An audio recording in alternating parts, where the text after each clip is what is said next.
Okay, great. I pushed the recording button so far. Attendees are joining slowly and surely. That's great. Takes a few minutes for people to join, but that's great to see.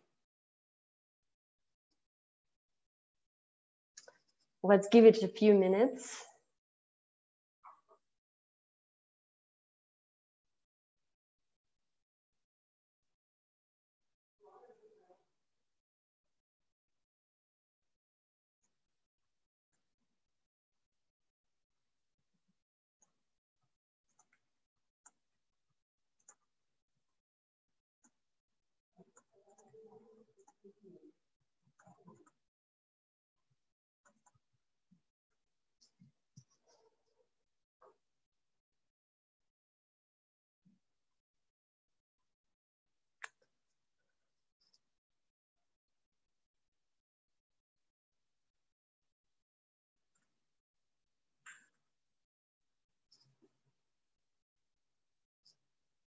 Okay, great.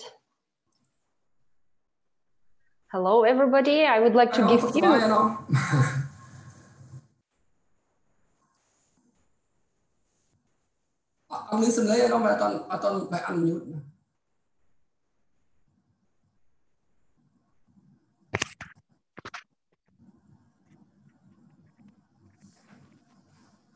Test. Dr. Lisavan, Your Excellency, good evening. It's working. Test is working. Okay, thank you. Okay, very good. So mute yourself until we will start for now. Thank you so much. Awesome. I'll give 1 more minute and then we will start. Okay, very good. Yeah, we have some of our friends as well. This webinar is now streaming live on Facebook, on PMAC, and also on the FHI 360 QHA Facebook as well. So it's very exciting. Okay, great.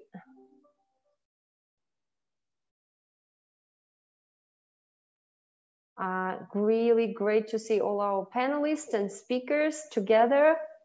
Good. It's not easy to bring people. They're joining from different parts of the world, but that's good that we have them.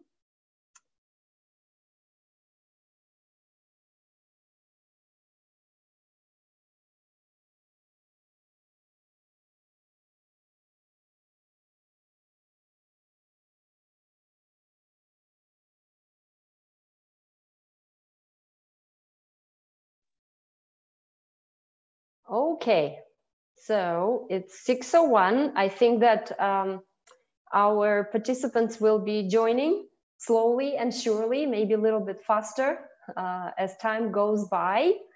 Well, good evening, good morning, wherever you are, maybe good afternoon, depending from where you're joining. So you are welcome to PMAC side meeting session. It's called Systems Approach and Reflections from Cambodia COVID-19 Response. It's going to be a 90-minute session. We have reserved 90 minutes, but let's see how it will go. We should not exceed 90 minutes, but it can finish a bit faster. We have 2 presentations and 3 panelists speaking with us today. Okay, so very exciting. Well, I'd like to start now. Today, we will have a conversation to explore Cambodia's COVID-19 response from different perspectives, including the Ministry of Health, international organizations such as World Health Organization, World Bank, USAID, and FHI 360. I'm the moderator, and my name is Nilufar Rahmanova. I lead a USAID-funded project called Enhanced Quality of Healthcare Activity, implemented by FHI 360. And since February 2020, we have been supporting Royal Government of Cambodia in COVID-19 response. A little bit about FHI 360, it serves more than 60 countries, committed to improving lives through evidence-based programs and research, and involved in various aspects of COVID-19, ranging from risk communication, building capacity of frontline workers, and development of vaccines. Today, in this 90-minute session, we will dive deep in exploring insights from various stakeholders on COVID-19 situation and response in Cambodia. Just to start and to put things into perspective, according to WHO COVID-19 dashboard, there have been over 90 million confirmed cases of COVID-19, including over 1.9 million deaths globally. According to Johns Hopkins Coronavirus Resource Center, the current 10 most affected countries include United States, United Kingdom, Brazil, India, South Africa, and some European countries as well. From the onset of the pandemic in January 2020 until now, Cambodia has had little over 400 diagnosed COVID-19 cases and 0 deaths. And 70% of these cases were people returning to the country. The rest were linked to these cases. Despite occasional detection of cases among returning travelers and small episodes of local transmission, Cambodia's rapid and whole of government approach to test, isolate, trace, quarantine, and care has kept numbers low.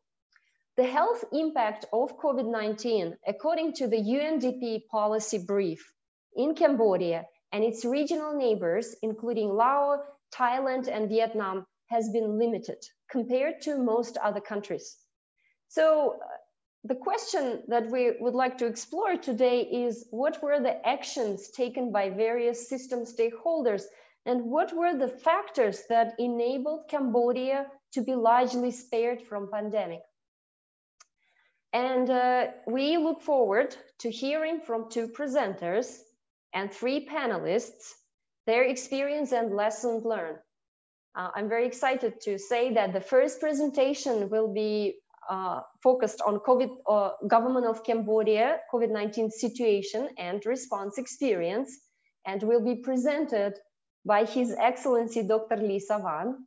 Dr. Lee Savan is an advisor to and spokesperson of Ministry of Health on issues related to communicable outbreaks and response, and Director of Communicable Disease Control Department, Ministry of Health of Cambodia. So we will also have a second presentation that will be delivered by Dr. Chantachak. He is a USAID Cambodia Health Systems Lead. His presentation will focus on USAID's contribution on COVID-19 response. In addition to that, we are very excited that we will have 3 panelists. You will hear reflections from Dr. Kumanan Razanathan, World Health Organization Coordinator, Health Systems and COVID-19 Incident Manager from March till June 2020. We are also very pleased to have Dr. Ziauddin Haider, Cluster Leader for Health, Nutrition and Population, Global Practice in Cambodia and Laos PDR, World Bank. And finally, a colleague of mine, Dr. Prempre Soos, who is a Deputy Director of the EPHA project. Again, to remind you, it's going to be a session from 60 to 90 minutes, depending from questions. And I really would like to encourage all attendees to put your questions and comments in the chat box that you already started doing. Thanks very much. We'll pose them to the presenters and panelists. And at the very end, we will have a poll.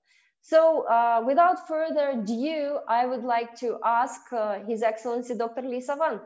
Dr. Lee Savan, the floor is yours. Thank you.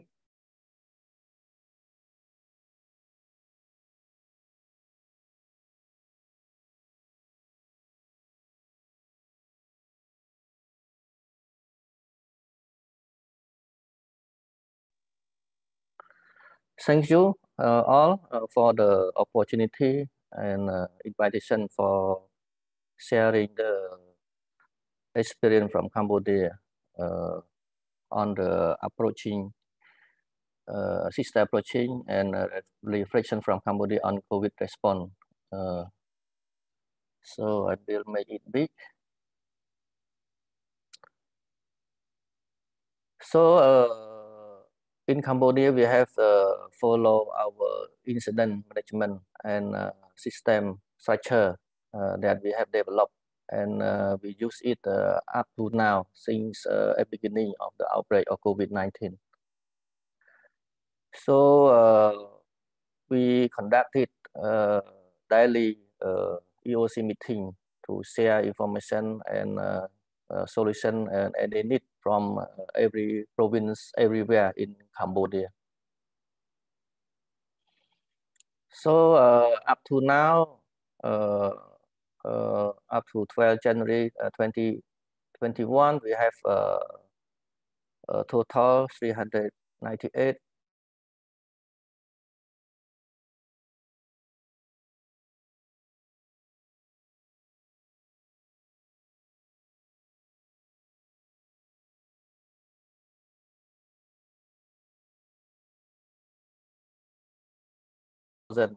we have done the contact tracing. So if we count in the number of the tests, is up to now we more than 350,000 tests. Most cases are imported and since April cluster transmission.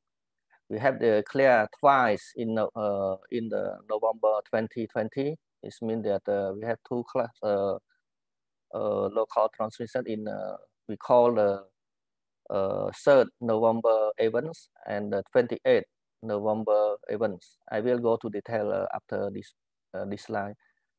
That which in each of the event have less than 70 cases, and all of the both local transmission were contained, especially at the second community localized transmission we have declared contained now. And our response focus on through early detection, screening, quarantine, isolation, treatment, investigation, contact tracing, and management of the all contacts. And in the past and currently and beyond, we are prepared. The effort are being ramped up so that the health care system could can respond if there is in the surge in cases. So this is our cluster that we have. You will see that we are several at the beginning of January to April. There's also localized transmission that our Cambodia people travel back from abroad, and during this time we do not much restrict of the screening in the airport yet. So that's why we found in the orange color that we have the localized transmission. And after that, we start screening at airport, and then we found in the second cluster, you will see at the blue one. So the government start close many airlines not allowed to land in Cambodia. So that after that, you will see that the number go down. And just on this November, you will see the orange again. That this is the cluster that the diplomat that contact with our local officer. So we call the 3rd November events. And after that, we contain it. And then we have another cluster. This one is really called officially community localized transmission. And up to now, also already contained. And lastly, you will see increase of the blue color again because of there's an increased case in Thailand. So that we screening at the land cross border, and we found the cases of our worker returned from Thailand. We still continue monitor our ILI and SARI surveillance, but the number look like that is 2020. The cases that we you see the line in blue color is lower than 2017 and 2019. But the system still ongoing is one part of our surveillance system to detect local transmission. So for our system, as you know, in Cambodia, we build our multi-source surveillance since the outbreak in SARS 2003, and we start to develop our multi-source surveillance from many sources to detect early detection of and respond to any outbreak. So you will see like epidemiology, we have many of surveillance. We have border screening, we have ISRI, we have CamEvon, we have hotspot surveillance, and we have the case-based surveillance, we have health worker surveillance, and in the event-based, we have a hotline 115. Our 115 is called digital calling system. Means that when you call to 115, will forward system to the 23 mobile phone that pick up, and at the same time you could call in 30 people per time, that the system will not down. And we have the community-based surveillance, like report from 115 on the suspected and cluster. And for the laboratory, we have sentinel of ISRE testing, we have pneumonia surveillance testing, and also border screening and follow-up testing in 3 land, airport, and water. And all of the data we are collect analyze in one analysis is under the CDC department that manage all the data. So I would like to share that become that we have today because of our government and our partner who support in Cambodia, so that we have prepared a lot in the past. So we had many success and lesson learned from the previous outbreak, so that we use the experience and capacity to respond our COVID-19 2019. I read for you what are the success and achieve. We are preparing in advance of training and mobilize of our 2,400 rapid response team member, and they could trace and monitor our 8,000 contacts. We use the multi-source surveillance for COVID-19 to support stage and assessment and decision making.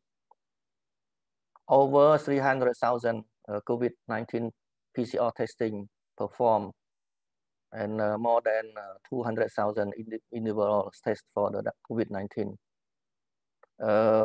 We have 2 main laboratories, National Institute of Public Health and Pasteur Institute, that could test for the big amount of the testing sample. And currently we expand to the Siem Reap, and in the future we will expand to another 2 provinces, Ban Nabong and Sotnaville. And next year we will be expand more PCR also in the 2 more provinces, is the Kampong Cham and Svay Rieng. So the prompt isolation and medical treatment for all 398 cases across 18 healthcare facilities at both national and provincial level. Decisive and early implementation of the non-pharmaceutical intervention from our government leadership, that we decide on time after got the recommendation from our experts such as WHO, USCC, and other partner, and usually our government is really follow the advice and recommend from our expert and consult together, such as close school, restriction of the mass gathering, but we never not locked down yet. We just close some part of mass gathering, such as wedding or party. So this is the screening of our airport and land crossing. I think we may do similar thing with our neighboring country, that we screen all of our passenger come from land, water, or airport need to test on day 0 and day 13. And as current policy, we are not to allow to volunteer quarantine at home or in any place. That all quarantine facility will managed by the local authority.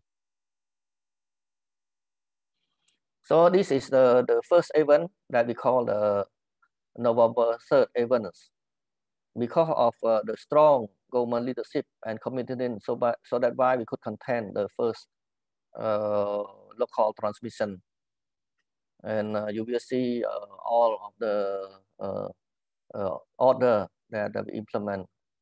And finally, we test more than 5,000 tests of this for positive identified in the first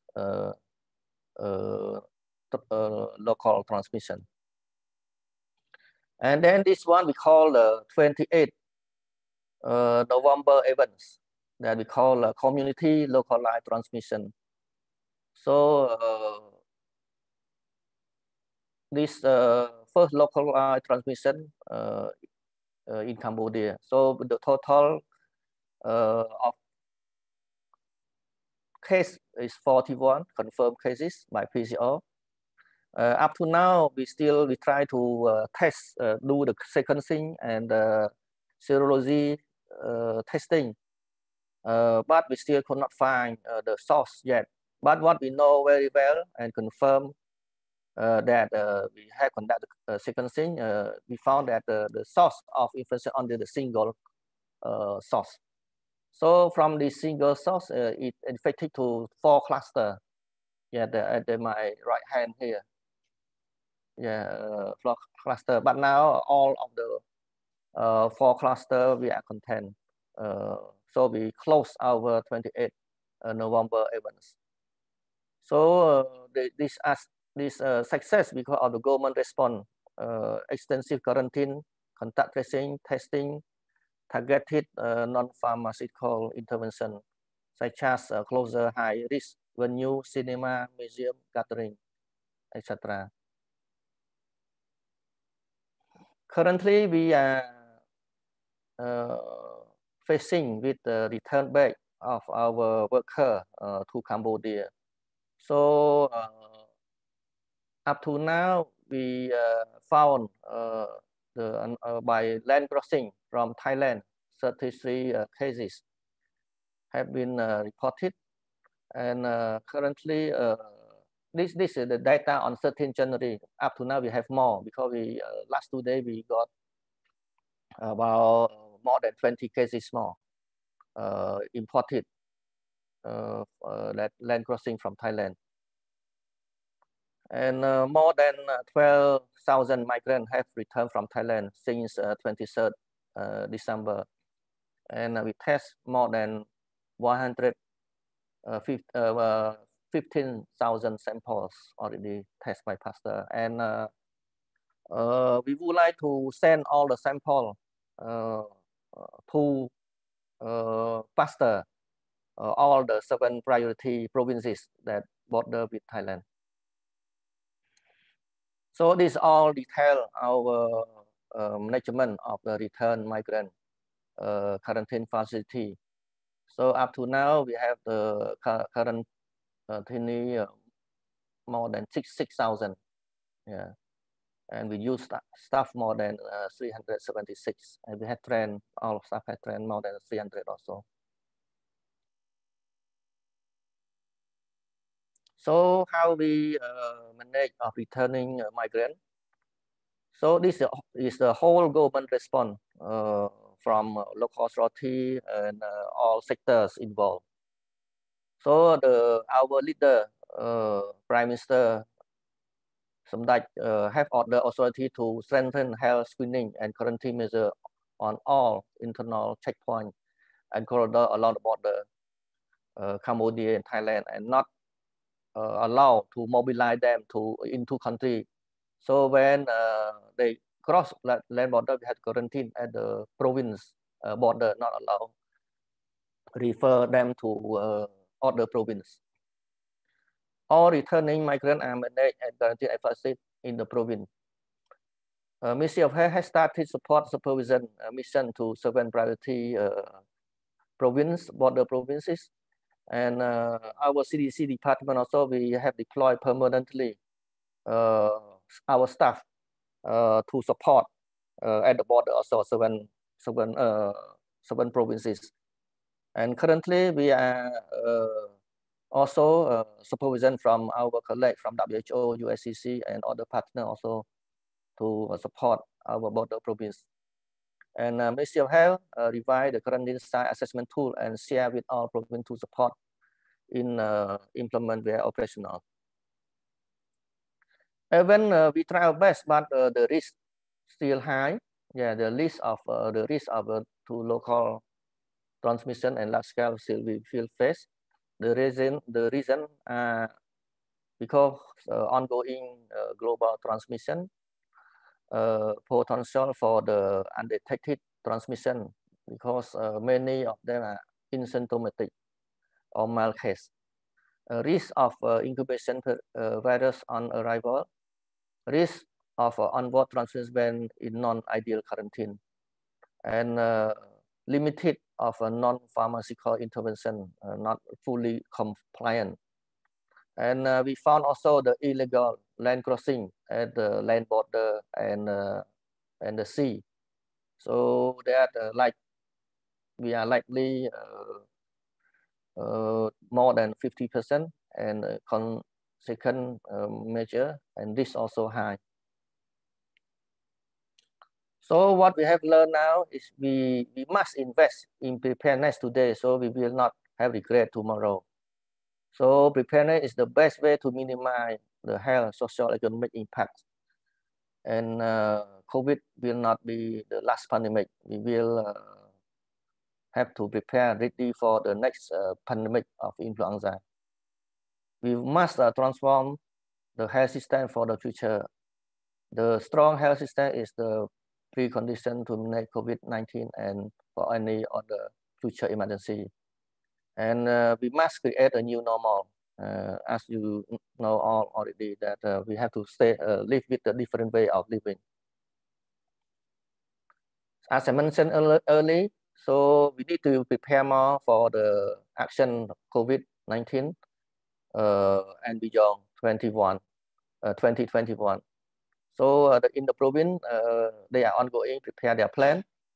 And the purpose is to identify priority activity under each key area, mobilize resource support from government and partner, and engage other sector, because this one not just Ministry of Health. Agree coordination mechanism for the implementation for plan, including monitoring. So we use these 2 tier. Actually, Cambodia, we are fully compliant and implement the upset 3, 2016. All we are doing, we follow everything from this upset to build our capacity. You could find this document in the WHO website on this the area of the 6 area that the core ready capacity that include in this upset. So this is our planning for the province planning. So in the future, our province they have more capacity to respond any emergency. For the partner coordination, COVID pandemic increased the need for close health partner coordination. We are teamwork. We are transparency with all partners who work. We are work face to face or online every day, and we share data transparency with each other. And as I mentioned again, teamwork is very important. And we're using existing mechanism for use the share information with the health partner group, with United Nations group, had the partner coordination during COVID-19.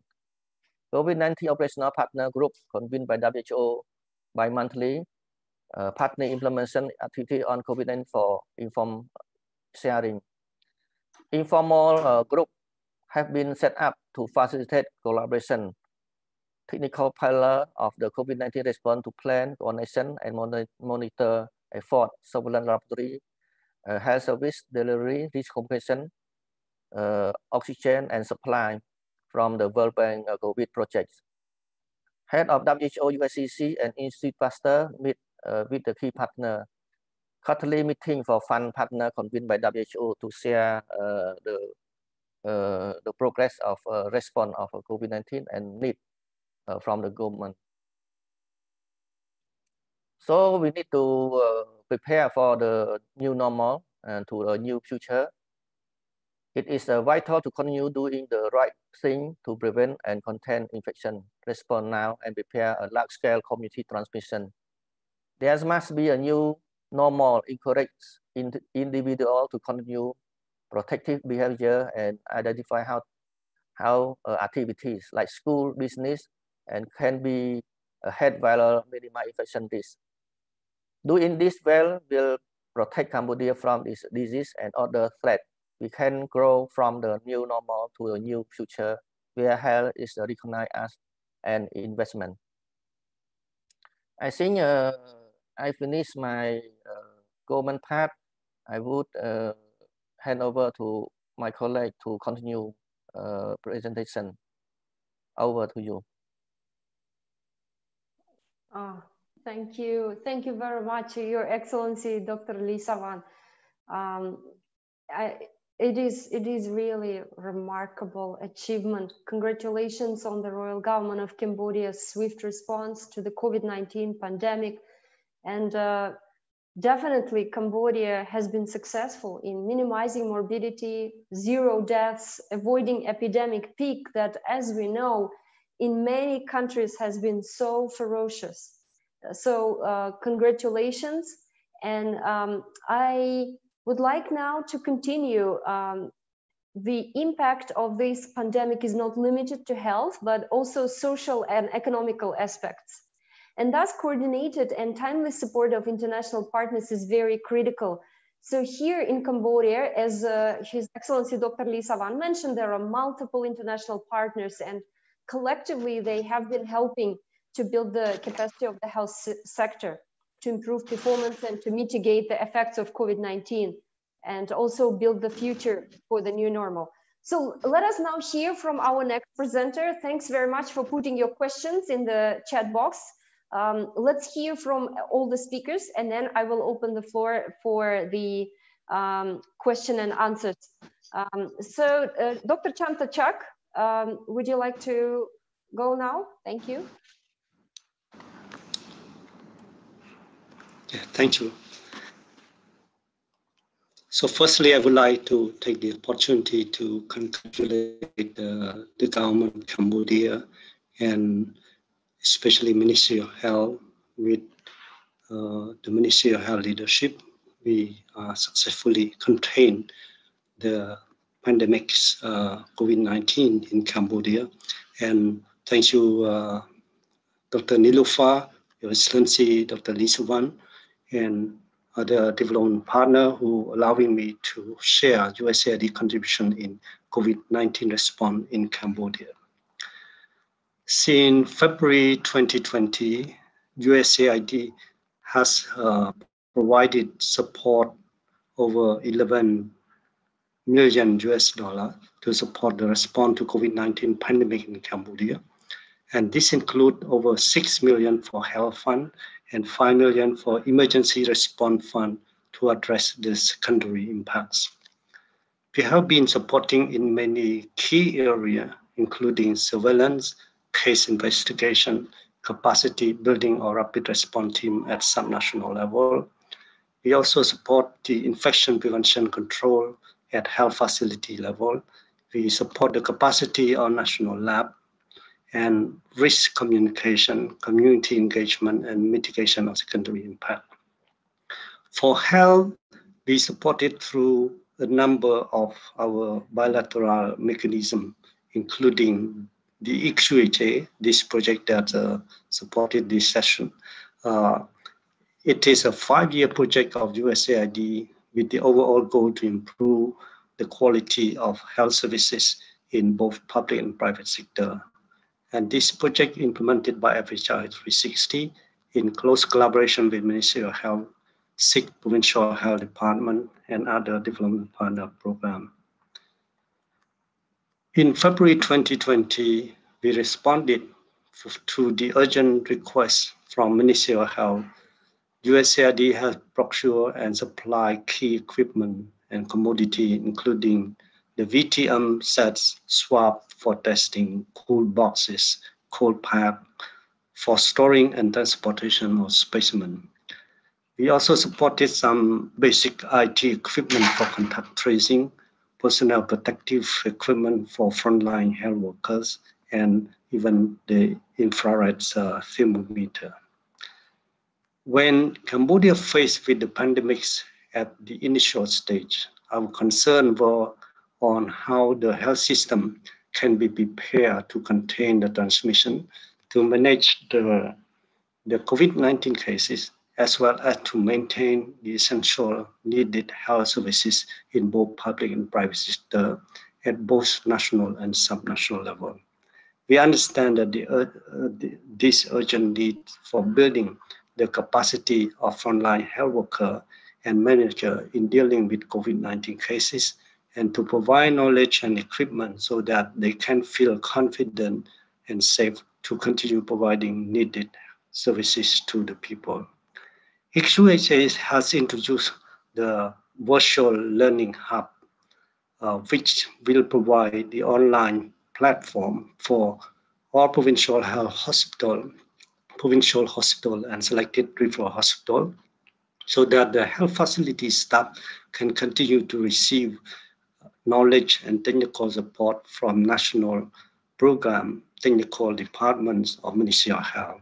This platform has been used for capacity building and coaching on COVID-19, as well as for other health topics when travel and gathering in person are restricted. Our support to subnational level includes strengthen the provincial mechanism to respond to COVID-19, including support provincial committee in target provinces, train rapid response teams, specimen transportation from 6 provinces to central laboratories, prepare hospital and health center. We completed the baseline site assessment in 25 hospitals in 6 provinces for COVID response capacity and practice. Train healthcare provider at hospital, health center, and private facilities. Strengthen infection prevention control at health facility level. Then we strengthen the community to respond to COVID-19 local transmission. We raise the awareness and prevention messages, community care and support preparedness in case local transmission will occur. We have supported the extension of preparedness and response by engaging private sector, especially pharmacies. Pharmacy has been known to be highly utilized by people who need to seek care as the alternative sources. During the first hit by COVID-19, we understood that the people are still going to pharmacies why they cannot go to the health facilities due to fear of COVID-19 transmission. There are general factors for people choices, including the convenient location, time, and lower cost. So we supported the pharmacy network, and then I would like to quote some quotes from the pharmacy staff or owner, who say that my pharmacy has remained open to help the Ministry of Health fight COVID-19. Pharmacists can help prevent COVID-19. We advise clients to wash their hands, wear masks to avoid the public gathering. Pharmacies often serve patients first before they go to the hospital, so the role we play is key. My pharmacy has remained open to provide health services and educate clients about the prevention of COVID-19.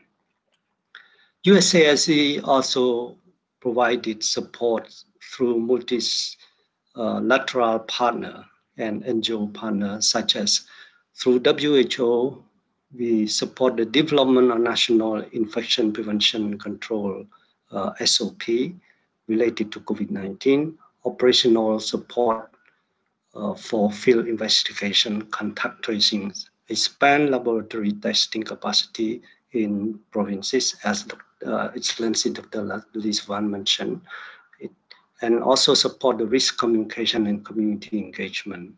We also provide support through UNICEF for distribution of hygiene material to over 400 schools, covering 290,000 of students to enable the safe reopening school. We also support risk communication, community engagement, reach more than 10 million Cambodians with COVID-19 awareness and prevention messages.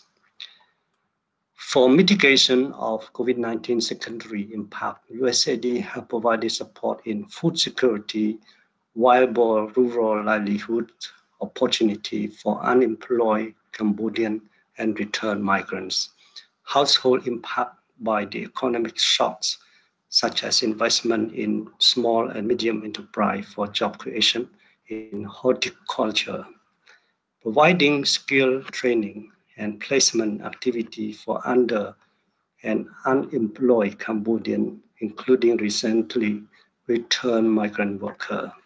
We supported a cash transfer program for more than 700 vulnerable households through July 2021, and is providing livelihood support to households impacted by the economic shock of COVID-19.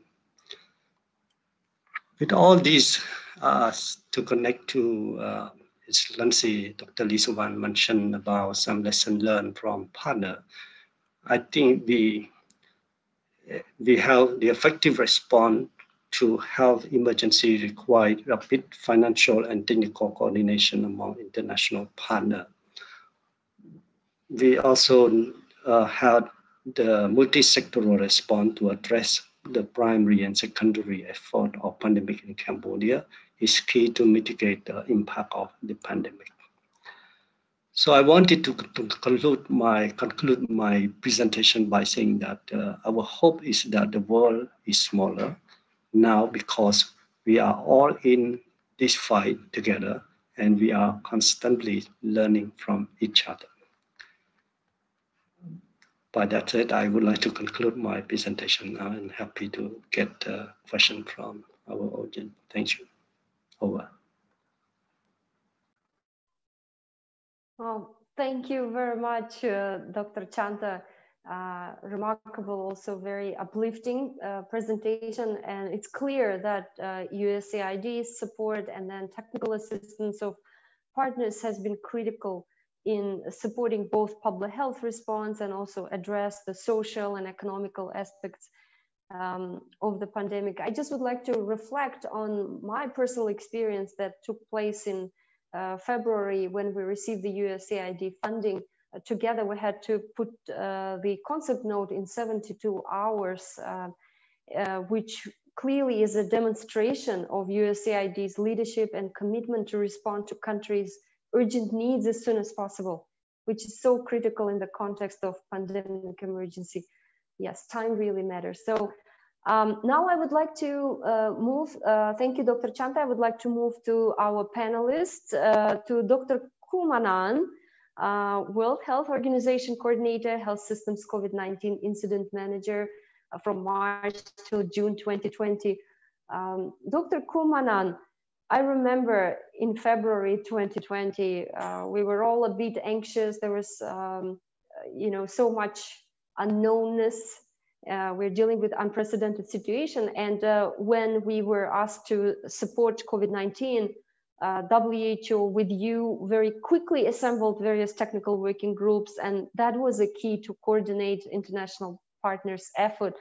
Can you share a bit about your experience and what were the lessons learned from WHO points of view? Thank you.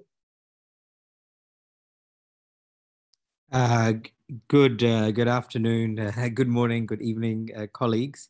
Thank you, Dr. Nulafar, and thank you to you and FHI 360 for organizing this very interesting session. It's my pleasure to participate. Of course, many WHO colleagues in Cambodia, the whole office really across has been mobilized under the leadership of our representative, Dr. Lee Ailan. And as you know, Dr. Ashina Kalakdina is the leader, team leader for emergencies, but we really have worked across the office. I think, as you say, February, that seems a long time ago. I think Excellency Dr. Savan has provided a very clear and concise summary of the very impressive effort that the Royal Government of Cambodia and the Ministry of Health have led. And I think really also have already provided a sort of summary of the sort of key experience in terms of coordinating partnership. I think the first lesson has been that there's been a very strong effort from the Royal Government of Cambodia and the Ministry of Health in terms of coordinating, firstly, across the government, the multi-sectoral effort, but then also coordinating across different levels of government, from the national centre to provinces to district to the community level. And I think that's really been very commendable.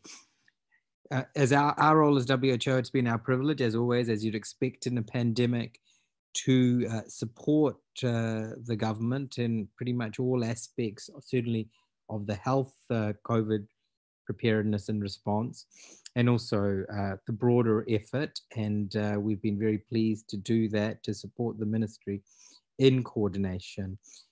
I think some of the lessons, and as I said, I was incident manager only from March to June. Other colleagues have been incident managers through the year. In February, in fact, Dr. Ashina was the incident manager, but thanks for the invitation, Dr. Nulafar. I'm happy to give my perspective. Is that firstly, as Dr. Savan said, were the existing mechanisms were used, and the previous experience and investments that Cambodia had made in terms of health security came to the fore.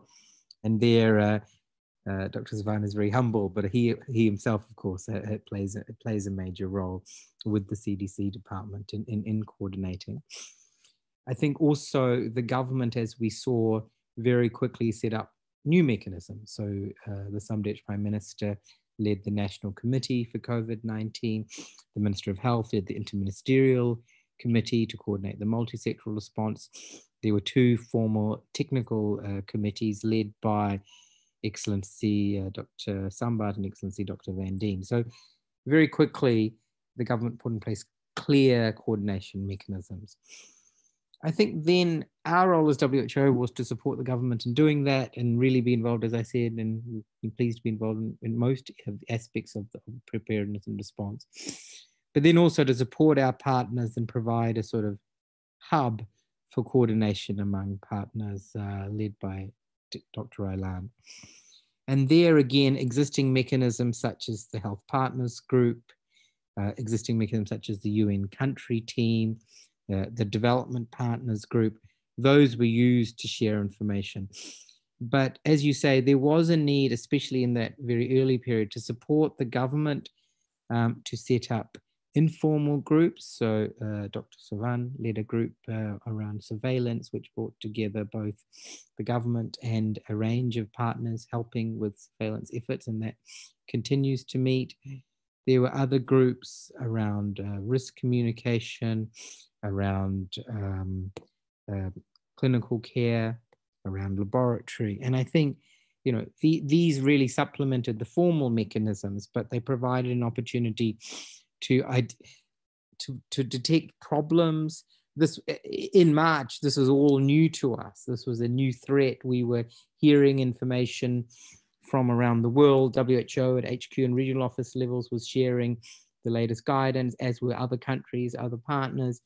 And so there was a real need for people to meet. We also had the challenge of COVID, that often some meetings had to be done remotely. or take protective measures with gatherings of groups. So those groups were very important at the beginning. I think now we have a very structured response, as Dr. Sivan has outlined, but those groups at the beginning that the ministry was able to coordinate, that we were able to support, and then also among the partners, as Dr. Sivan presented, there's now an operational partners group. The heads of the technical agencies meet regularly. The funding partners met. I mean, we were pleased to support, and I'm sure Dr. Zia will mention shortly, to support coordination with the World Bank with their rapid disbursement of millions of dollars to rapidly support COVID efforts, an unprecedented speed, as you said, Dr. Nilufar. That's what we saw in March. I think the other lessons we saw at the beginning of the pandemic in Cambodia in February and March with development partners was building on the very strong solidarity and collegiality that we have in the health development partner community in Cambodia. I've worked in a number of countries, and I really do think we can say that development partners are well coordinated in Cambodia. They get on, they share information, and it was really a pleasure that whenever you asked someone to do something, people really stepped up. That included informal secondments to WHO when staff were needed, but really the sharing of information, rapidly reprogramming, people turning up and helping even with contact tracing in CDC. So I think that goodwill was very important. So Cambodia has benefited from previous investments, foresight, by the government, but has also benefited from the experience of coordination, the government in terms of steering and aligning partners, and the partners themselves in terms of working together.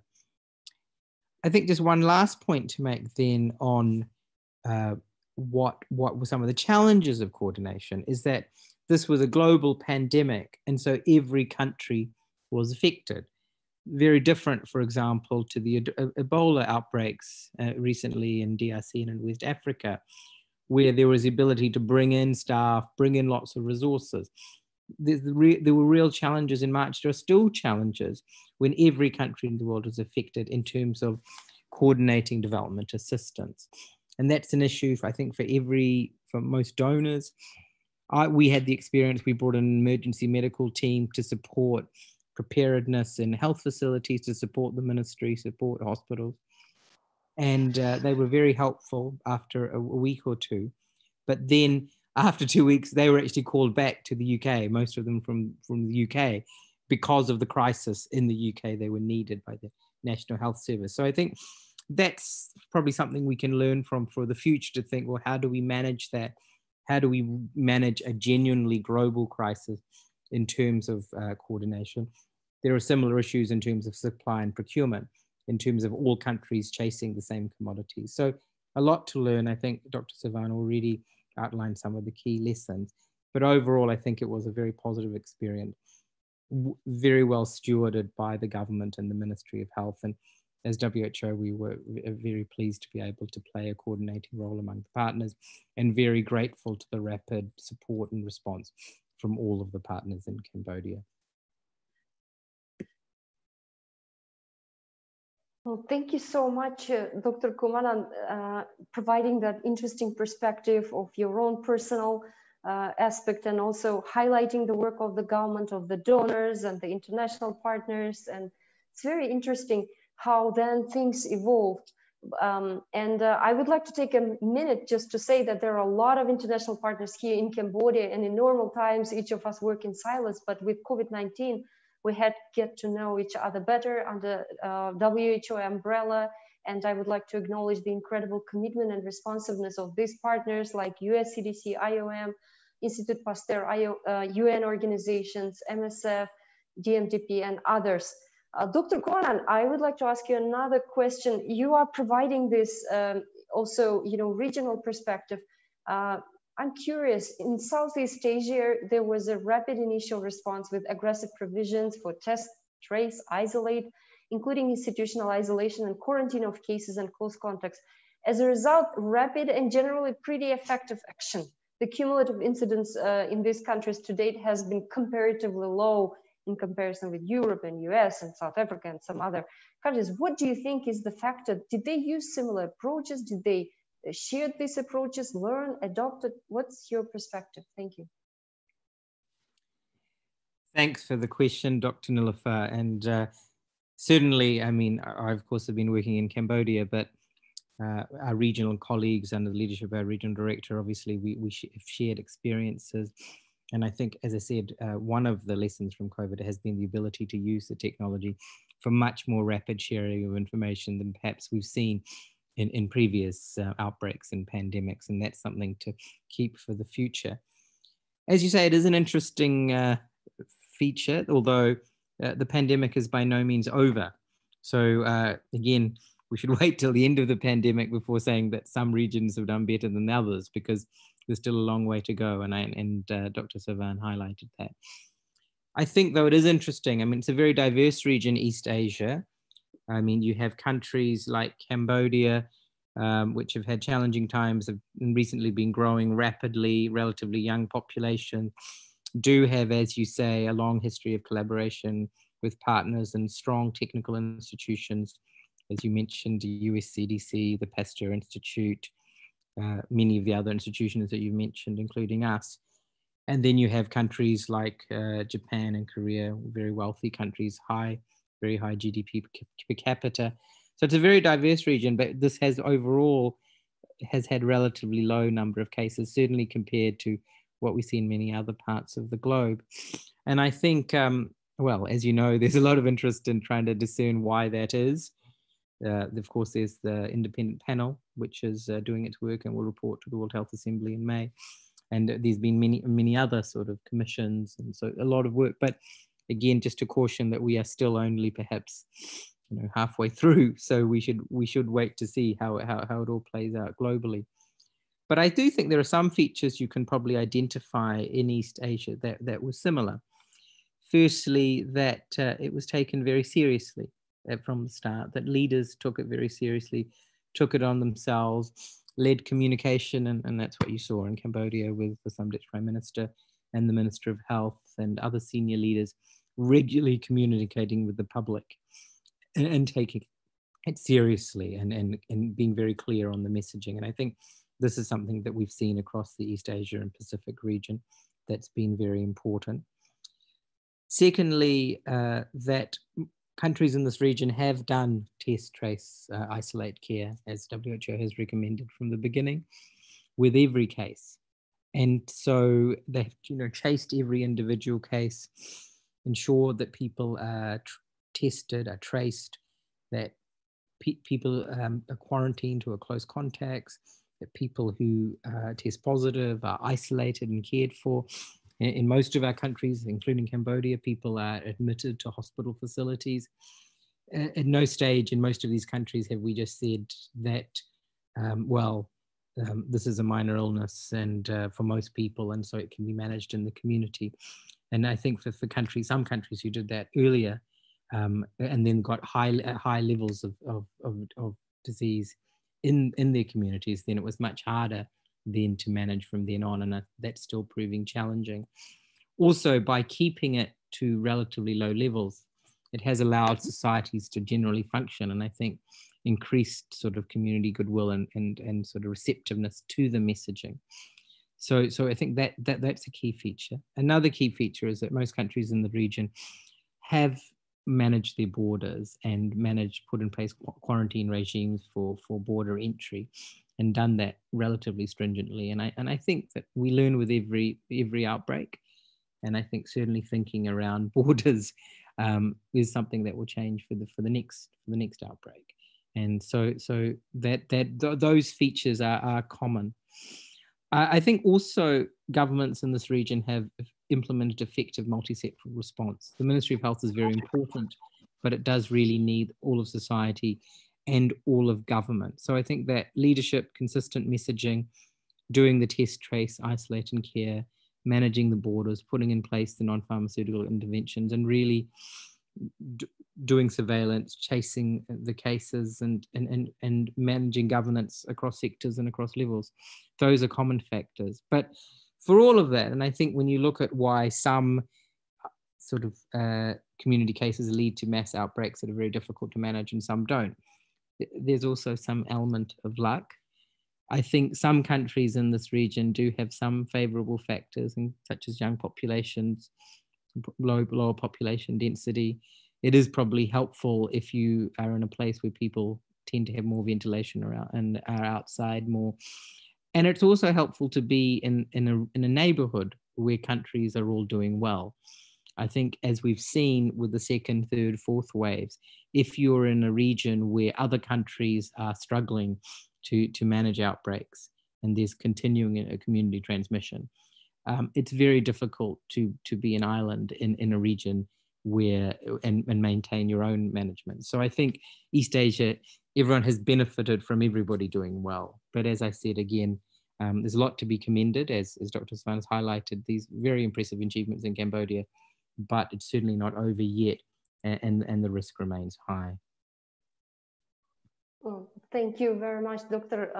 Kumaran. And by the way, Dr. Kumaran is joining from New Zealand, so I really appreciate that you're doing this at your late hour. And just very quickly, I had myself personal experience of going to the US during the pandemic and coming back from the US to Cambodia and going through these entry points where I had to go and have to be tested at the entrance at the airport, and then on day 14th, and same was done for my family. And in the US at that time, there was really a backlog of tests. You couldn't get the PCR test results earlier than 7 to 14 days.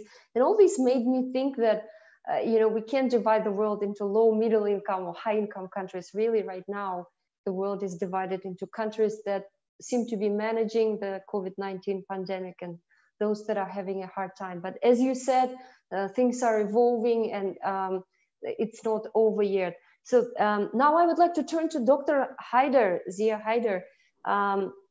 Effective responses to health emergency require strong financial coordination among key players, including multilateral donors. World Bank played critical role in rapid response mobilization. Dr. Kumaran already mentioned that, to support the provision of supplies, equipment, as well as support to health workforce. Can you describe what has been World Bank's contribution in supporting the national COVID-19, and what has been different in this experience? What was your lesson learned so far? Thank you. Thank you very much, Dr. Nilufar. Good evening and happy 2021 to everyone. Can you hear me well? Yes, we can. Thank you. So let me, before I go directly into answering your question, let me take you a little bit backwards. And I would like to commend Excellency Dr. Lee Shavan for very comprehensive presentation. I think in his presentation, he mentioned very clearly how well Cambodia managed COVID-19. On January 27, I think Cambodia first identified one positive case. And as you saw from Dr. Lee Shavan's presentation, that until today, the total number of cases, positive cases, is only 392 with no death. So big thanks to the Royal Government of Cambodia, more specifically His Excellency Honorable Prime Minister Hun Sen, for taking a whole of government and whole of society approach in contending COVID-19, including epidemiological surveillance to detect and respond, real-time database and risk assessment mechanism, rapid response team, field epidemiological training, national public health laboratory capacity enhancement, and effective platform for risk communication. So all goes to the credit of the Royal Government of Cambodia. Now, let me respond to your question. As Dr. Kumaran also mentioned, that World Bank also, like all partners, mobilized itself, quite fast. I think is the a speed that one never witnessed in the history. On March 3, the World Bank Board of Directors approved a $12 billion financing facility. We call World Bank Group Fast Track COVID-19 Facility. And that facility approved $20 million for Cambodia. But even before March 3rd, as you know that in Cambodia, we have been, the Ministry of Health has been implementing a flagship health project called SE010, Health Equity and Quality Improvement Project. This project is a multi-donor initiative financed by DFAT, KfW, Germany, Quaker, Korea, and the World Bank. And this project had a component we call SARC, Contingency Emergency Response Component, which we designed as a $0 component. But because of COVID and at the request of the Ministry of Economy and Finance, we quickly triggered SARC, we activated SARC, and we reallocated all the undisbursed balance of HEQ, from all other components into this emergency component and made $14 million available to the Ministry of Health to support the implementation of the COVID master plan. Again, this COVID master plan was another flagship plan that was prepared by the Ministry of Health, but with technical assistance from all development partners, coordinated by World Health Organization. So thanks to the COVID master plan, which really put the country on track from day one, to respond to this huge crisis. So after the activation of SARC and making this $14 million available, the World Bank, again, on a record speed time, processed this $20 million financing from the World Bank Fast Track COVID-19 facility and prepared the COVID-19 emergency response project. I should mention here, I must thank my all colleagues at the World Bank, my partners, including Dr. Kumaran, who is connected today from New Zealand, to work with us day and night. We processed this new project, only within 7 working days. Usually a World Bank project processing requires 10 to 18 months. But here we took only 8 working days, and thanks to the management, not only the World Bank management, but also the Royal Government of Cambodia management, including Ministry of Health, Ministry of Economy and Finance, and Honorable Prime Minister's Office for helping the team, to really run faster. And we made this $20 million available. So with this new project, we made $34 million available, to support the implementation of the COVID master plan. Now, let me very briefly tell you what this $30 million actually supported. First of all, this the support was to immediately equip the country, to detect and manage the COVID cases by making available all the required supplies, test kits, equipment, medical equipments, ambulances like ventilators, mobile X-rays. All these equipments were made available, again, within record short time through partnership with UN agencies, including UNICEF, WHO, UNDP, UNOPS. All of them worked hand in hand, day and night with the Ministry of Health. Honorable the project director, Excellency Professor Yangut, under his leadership, to source all this equipment from a market which was very volatile. And that was mentioned by Dr. Kumanan, that it was not easy to really work within this very unstable market where resource, supply was pretty much scarce. So that's first thing, this $34 million, supported. And then we came up with a medium to long-term plan to strengthen country capacity, in managing not only COVID, but any emerging infectious disease. and that includes strengthening the country health sector capacity on infection prevention and control, because this is a big area. This includes, aside from equipment and supply, equipping the hospitals with incinerators so that they can destroy all the harmful medical wastes. Then upgrade the national lab to detect COVID-19, and also expand the lab capacity into the 3 regions. That's what is ongoing. Also, all the provinces, all the provincial hospitals, they are now working to establish treatment and isolation centers so that they can, better manage COVID-19 or any other infectious disease cases. Then it has been supporting, continuation of essential services through continue to financing Health Equity Fund and Service Delivery Grant. I will talk about Health Equity Fund a little bit later. And also establishment of emergency operating center, not only at the central level, but also at all 25 provincial levels. So these are a few things that is $34 million have been supporting. In addition to this $34 million, the World Bank team was pretty much successful to mobilize another 2 different finances. One was $1.2 million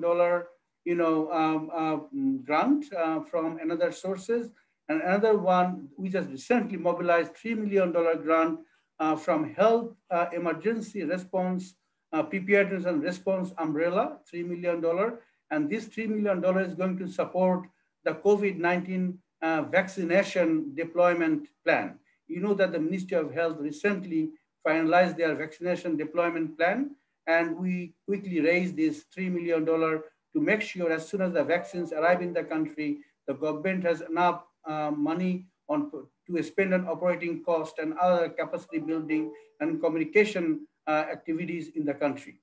So I think with this, I will stop, and maybe I can speak more if there are questions. Over to you, Dr. Niloufar. Thank you. Thank you very much, Dr. Zia. It's very interesting that, same kind of ideas, themes are coming up about record speed. And yes, it's World Bank, it's USAID, but really behind these organizations are people, committed people who want to make things happen, who want to be responsive. So it's amazing. Dr. Zia, tell me also about, you've mentioned already about Health Equity Fund, and of course, World Bank with Ministry of Health have been supporting social health insurance for many years. What would be the protective aspect of that for the poor and vulnerable population in the context of COVID-19?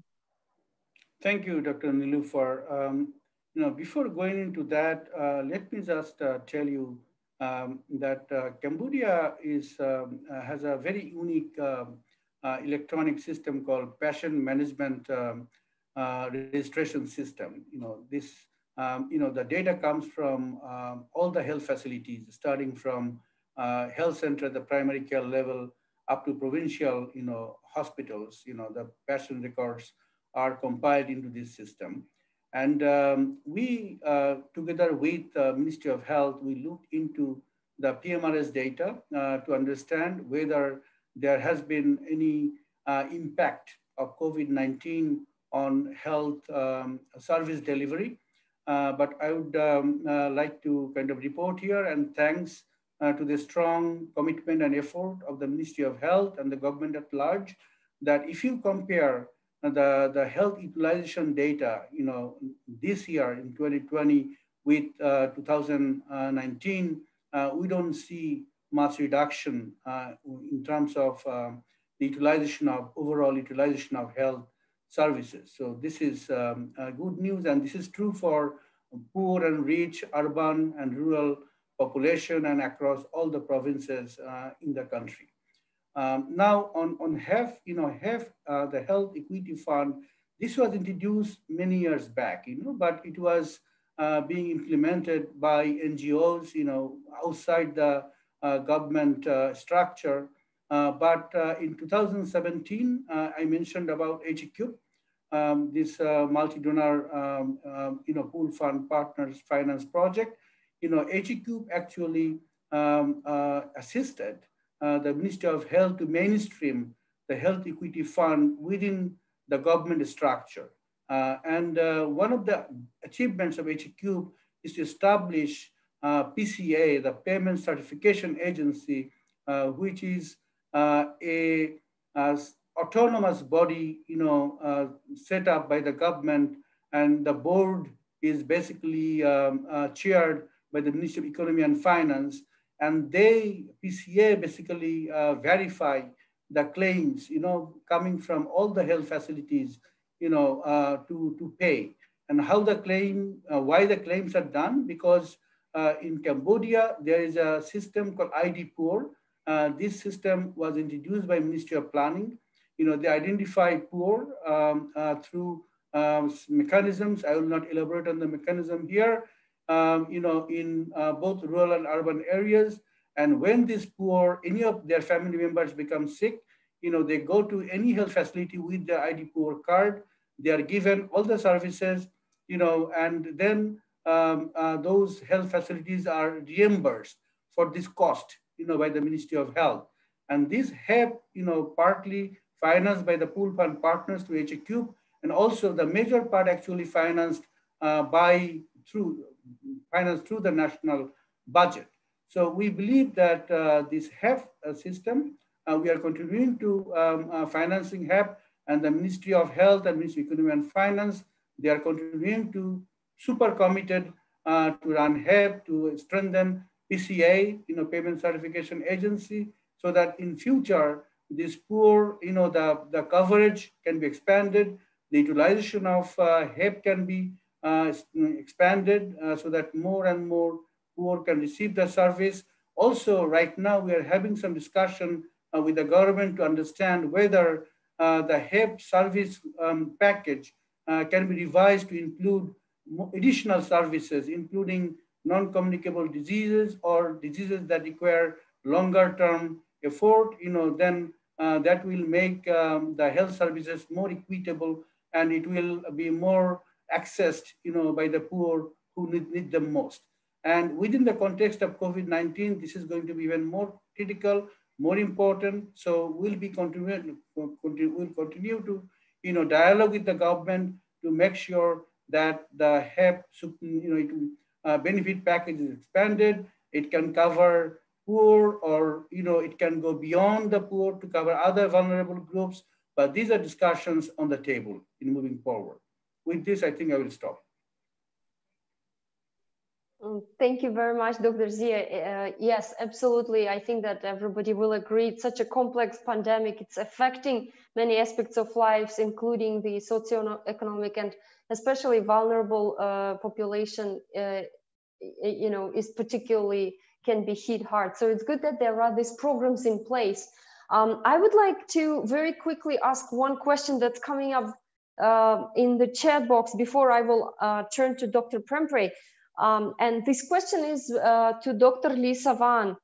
First of all, thank you very much for your great presentation. Number of people are asking, what is Cambodia's plan for COVID-19 vaccination? Dr. Lisa Van, please.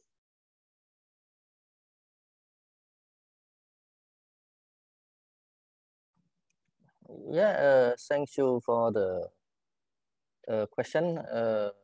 Yeah, we have a plan in place for vaccination, and as the decision by the government, we would like to use the vaccine under the umbrella of the WHO recommendation. And for the detail of the which people will be first is already in our plan, and we already set up the committee to decide on this one, and we also prepare for the stock and deploy the vaccine to the province by using the existing vaccination program and also best management of the vaccination program. Thank you. Thank you, Dr. Lisavana. And I'm very happy to hear also Dr. Zia mentioned that there is already some financial support in Vision. And I know that other partners as well, they're thinking to be part of this vaccination rollout plan. So that's exciting. Thank you very much. Now I would like to turn to Dr. Prempray. Dr. Prempray, can you put yourself on the slide? So Dr. Prempray is a colleague of mine, and he works with me in this enhanced quality of healthcare activity effort. And as I mentioned, since February, it has been involved in COVID-19 response. Dr. Prempray, what would you highlight as perhaps one or two key areas where you think the contribution was the key from this project perspective? Thank you. Thank you very much, Niloufar. Thank you to agency Lisawang, Dr. Kumanan, Dr. Chanta, and Zia. EQHA, is very proud to be a part of the national response that highlighted by previous speaker. So I'm happy to highlight two key support that we contributed to the national response. First one, I would like to highlight the timely support that we provided that we respond to urgent request from Ministry of Health related to the procurement of the lab commodity and equipment. So as Dr. Chanta from USAID highlighted in his presentations, EQHA project with the support from USAID, we procure 8,000 set of viral transport media and the swab. The viral transport media, the VTM is the tube to collect the specimen.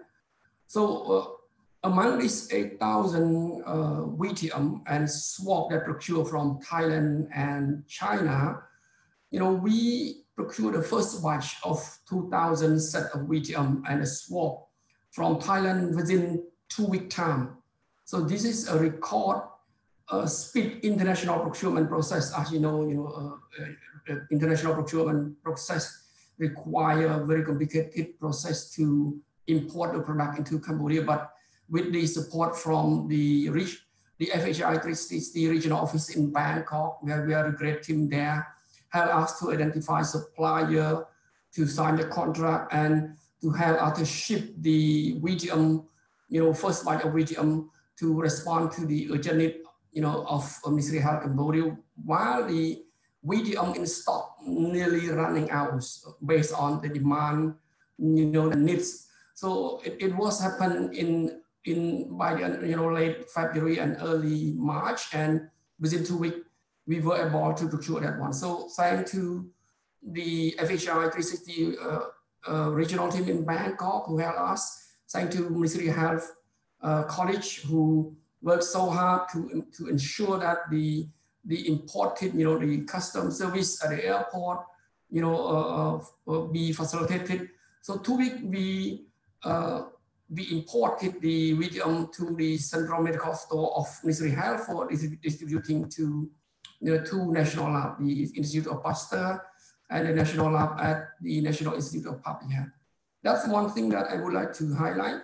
Second thing, similar to other countries when the COVID, first hit the country, healthcare providers were very nervous, scary, because, I would like to quote their speech that they said they were very, very nervous and scary because COVID is very deadly and contagious, very contagious infection. So that, and I have no idea how to, to join the force to tackle with this virus. So based on this, we are among, the first group of partners, including WHO, US CDC, the World Bank, and other partners as well, to come down to sub-national level, to province, to organize a training that, coordinated by Ministry of Health by WHO to provide to rapid response team at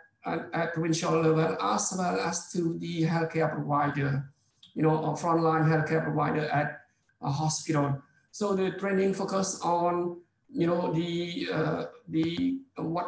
is COVID infections, or how to use PPE properly, how can we strengthen the implementation of infection prevention control, focusing on COVID, how to organize a screening process at referral hospital for suspected case of COVID, and if you identify, refer them for testing, and on clinical management for some designated, COVID treatment center. So I think in addition to training that we provided, we also, procure the virtual learning equipment, as Dr. Chantal highlighted in his presentation, to provide to some provincial hospital and district hospitals so that they are able to receive online training, receive update, information on COVID, in a timely manner. That, those are two, key support that I would like to highlight that we have contributed at a very early stage to national response to, to Cambodia to respond to COVID. Thank you very much, Niloufar. Thank you, Dr. Prempeh.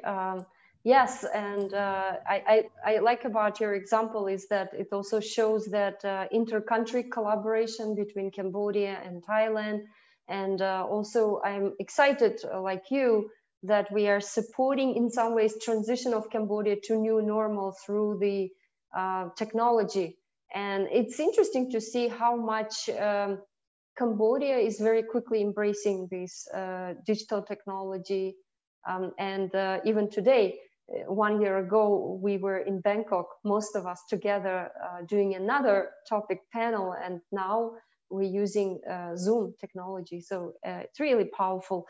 There is one question that I would like to address before summarizing the session. Your Excellency Lisa Van, based on the lessons learned from COVID-19 response, what are the key areas for tackling the possible pandemic influenza, whose negative impacts might be relatively worse?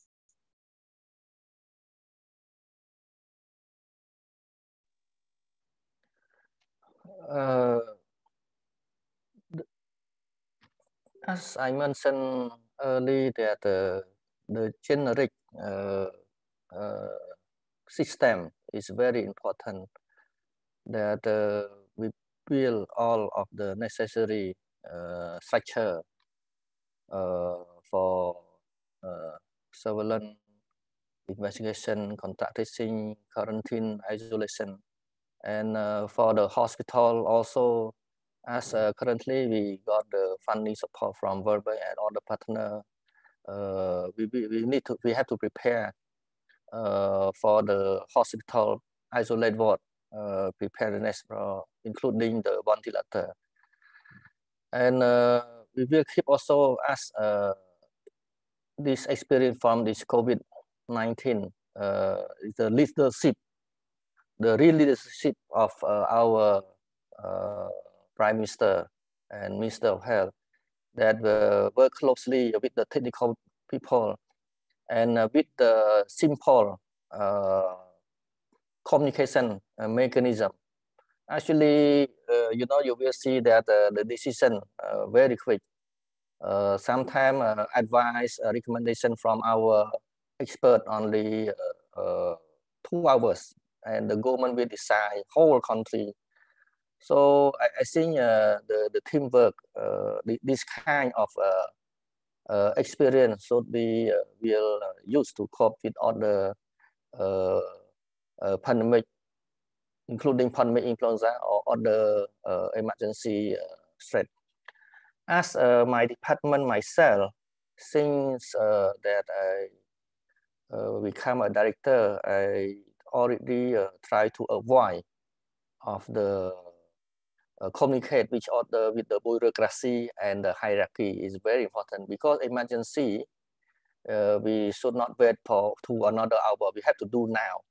So everything if we could do now, we need to try to cut down all of the administrative bureaucracy and everything of the, including financial support. And this COVID-19, I think our government, with the partner, we are mobilize the financial and logistic really very efficient way, and hope that all this experience and this mechanism will be recorded and then prepare for the next pandemic or any other emergency. Thank you.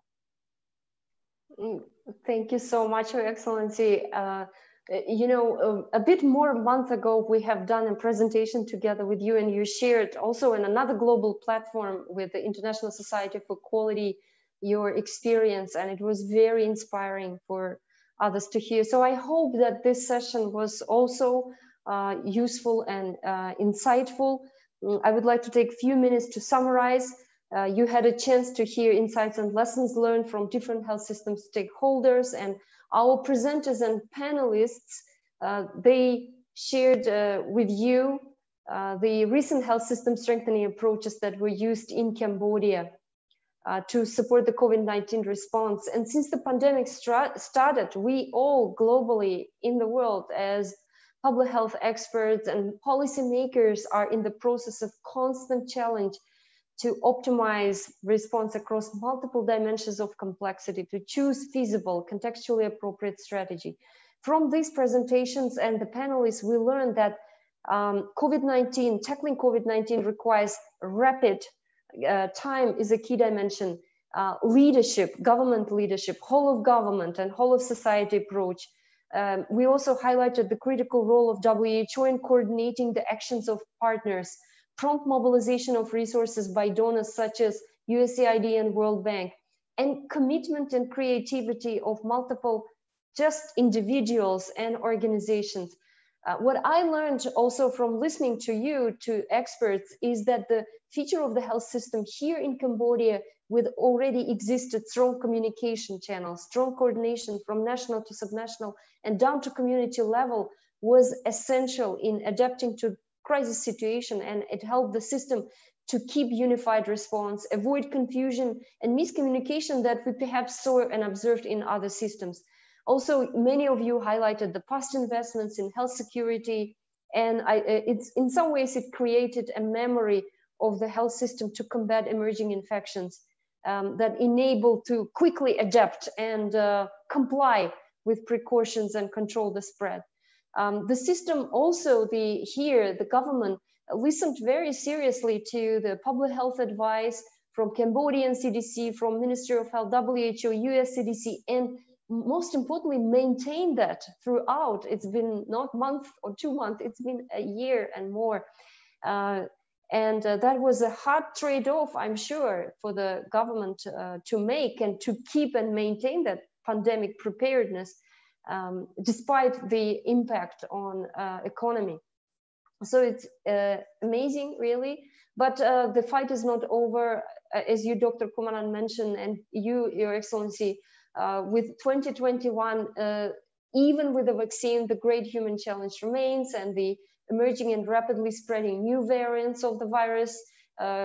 Many countries, including Cambodia, will be figuring out the vaccination rollout, managing migrants in the border, maintaining compliance to COVID-19 precautions. I hope that the session gave you a better understanding of the situation here in Cambodia, provided some ideas for feasible approaches to support the local health system in the face of COVID-19 and future crisis. Before I will conclude, I would like to really ask you in 1 or 2 minutes to field the poll questions, and your feedback is very important. Thank you very much. Thank you for joining us today. Thank you for panelists and speakers and the listeners. So this is the poll. Please fill it in before you leave.